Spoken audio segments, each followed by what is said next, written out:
Let's talk about the endless rolling madness of who gets to play sport at schools, whether it's boys and boys, girls and girls, boys that used to be girls, girls that used to be boys, boys that identify as girls, girls that might go back to being identifying as girls. Another example of this stuff, and surprise, surprise, it's almost as messy as my question.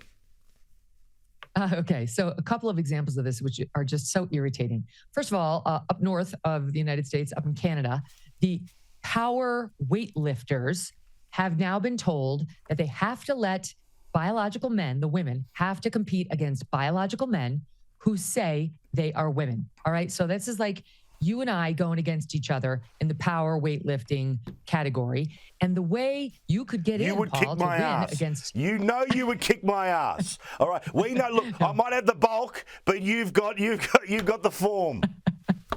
Anyway, sorry. I'm freakishly weak, but in any event, so all you'd have to do to enter as a biological man, you don't have to do any of the stuff you have to do at the Olympics, like take hormones to lower your testosterone. No, none of that.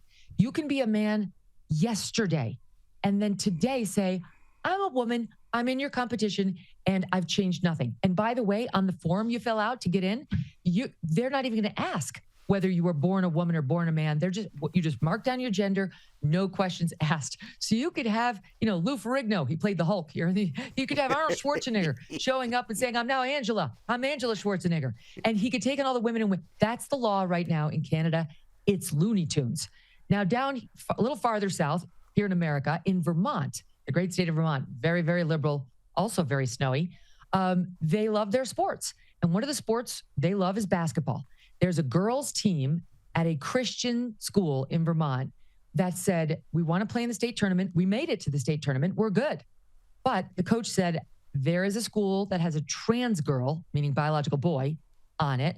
And it is not safe and it is not fair for me to put you girls up against that child. This is not okay. They're teenagers. This is post-pubescent kids. So all the things have kicked in. The long femurs, the height advantages, the strength, the muscle, all of it has kicked in for this biological boy who's going to play against the girl. So the coach said, it's not safe. We're not going to do that.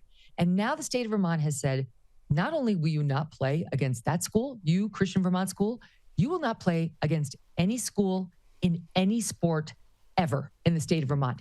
All of your sports at your Christian school are banned from participating in any tournament in this state because your basketball team did this. Paul, someone's going to get hurt. Already we saw a case of a volleyball team where the woman was forced to play against a team with a trans woman, biological male. He slammed the bike, spiked it so hard right into her face. She got a concussion. She went down immediately. It isn't safe. And this poor coach who tried to stand up for the well-being of his actual biological girls now just got punished to the point where every athlete in the school can no longer play in the tournaments. This is deeply immoral and wrong.